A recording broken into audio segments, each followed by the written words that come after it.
giant, macro. Avete mai sentito questi termini? Probabilmente no. Fanno riferimento a una poco nota variazione sessuale conosciuta come macrofilia. Ce ne parla una persona interessata a e interessata da questo fenomeno. Benvenuta Chiara. Dici tu personalmente che cos'è la macrofilia? Allora, ci tengo a dire che intanto quello che dico sono pensieri e opinioni personali, nel senso che non esiste una definizione ufficiale, diciamo, di macrofilia. E quindi la definizione migliore che secondo me, secondo la mia esperienza, potrei dare è l'interesse sessuale, ma non solo, per quanto riguarda la tematica dei giganti. E perché sono così vaga? Perché la macrofilia è una cosa molto personale e molto complessa, dove ognuno alla fine ci mette comunque del suo. Quindi ho preferito usare tematica dei giganti proprio perché intanto il sesso del gigante o della gigantessa o anche di altri sessi, anche quello è scelto insomma è personale, e così come del tiny. E qui spieghiamo Che un po' di cos'è? termini, che cos'è il tiny e che cos'è il ruolo del giant o giantess. Nella macrofilia ci si identifica principalmente con una di queste due figure, oppure con tutte e due. Infatti esiste un termine che si chiama versatile e le persone che si identificano sia con il giant o la giantess sia con il tiny, cioè la persona piccola, si definiscono versatili. Ok. Oppure c'è una netta preferenza per una persona o per l'altra. Nel mio caso, per esempio, io mi definisco tiny, quindi mi piace immaginarmi di essere piccola e essendo tendenzialmente etero mi piace immaginare i giganti di sesso maschile. Però questo è appunto Molto personale e non così direttamente dipendente, anche ho visto, dall'orientamento sessuale, perché la fantasia può essere anche differente da quello che è l'orientamento poi nella vita relazionale Ok. di una persona. Ci vuoi provare a raccontare, abbiamo detto che è una cosa molto soggettiva, Sì. una fantasia, nel senso come può essere una fantasia nell'ambito macrofilo, quindi. Anche qua io ho usato nella prima parte della definizione interesse sessuale, ma non solo, perché è una cosa che, come molte parafilie, penso che quasi per tutti nasca nell'infanzia o comunque nella prima infanzia, dove l'interesse sessuale non è come quello che ha un adulto. Sì.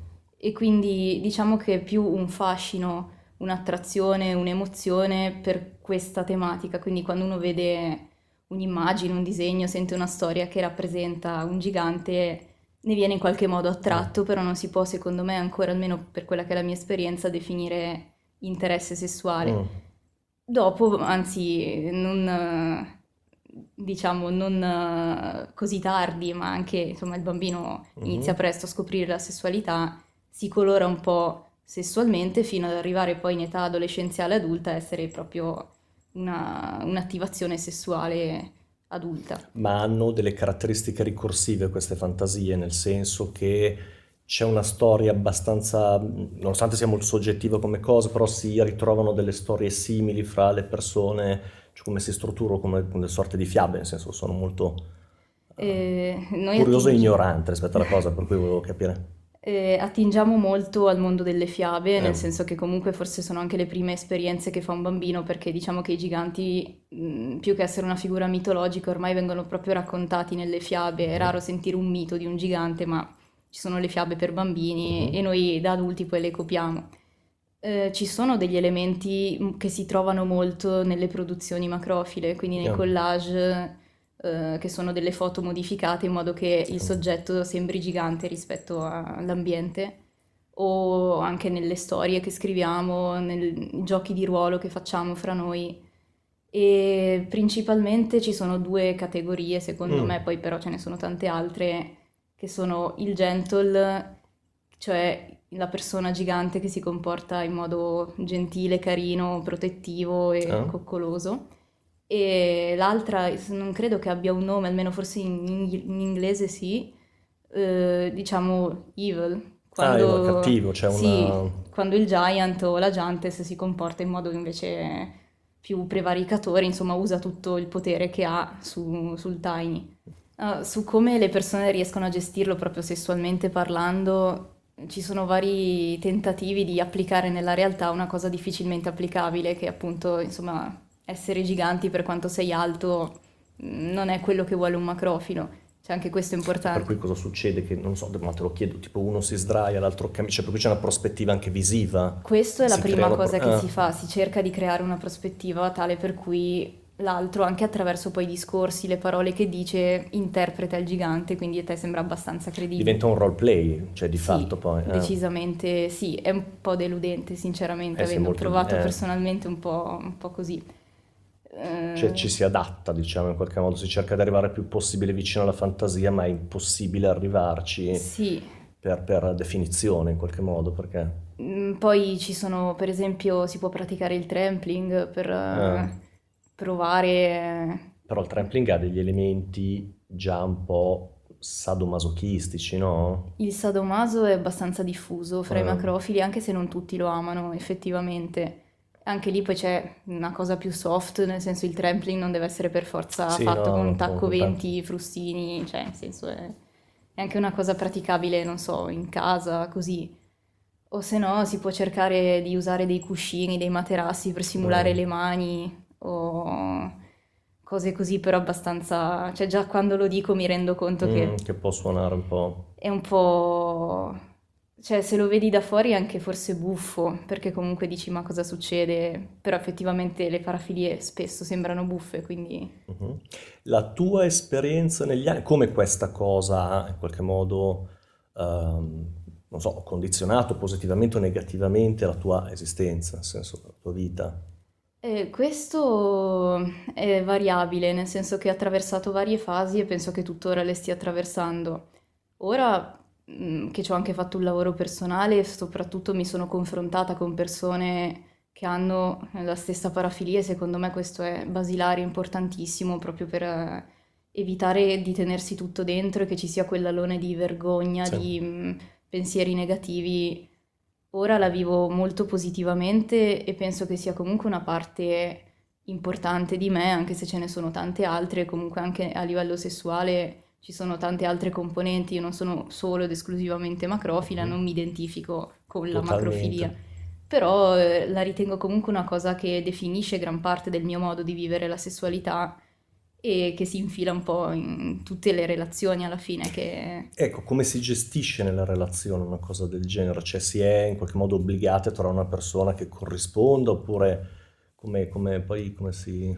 Secondo me è molto soggettivo anche questo, perché comunque anche da esperienze personali non è detto che la persona che non ti corrisponda, nel senso che non è Sì? macrofilo, non sia in grado poi di interpretare adeguatamente il ruolo che ti piace, così come non è detto che una persona macrofila sia poi la persona che ti piace, con cui vuoi passare gran parte della tua vita. Mhm. Quindi secondo me alla base ci deve essere proprio quell'intesa, quell'amore, l'affetto che definisce una coppia, poi il resto viene dopo. È chiaro che condividere una cosa così importante della sessualità potrebbe da una parte aiutare, dall'altra essere un po' troppo esclusiva. Si Ok. rischierebbe di fare solo quello e di Sì, di annoiarsi, insomma. cristallizzarsi in quella dimensione.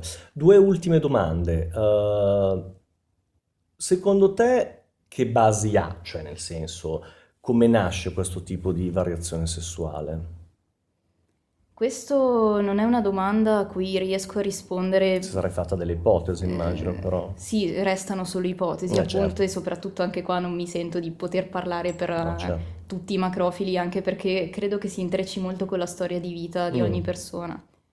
Secondo me il gigante o la gigantessa è un simbolo, nel senso che il bambino o la bambina riconosce subito in questo simbolo qualcosa che racchiude tutta una serie di significati, di sottotematiche relative, non so, per esempio al tema del potere, mhm. al tema di sentirsi o potenti o sentirsi in balia del potere, del controllo, anche sia a livello proprio di temperamento personale, sia a livello di come ti viene insegnata l'affettività.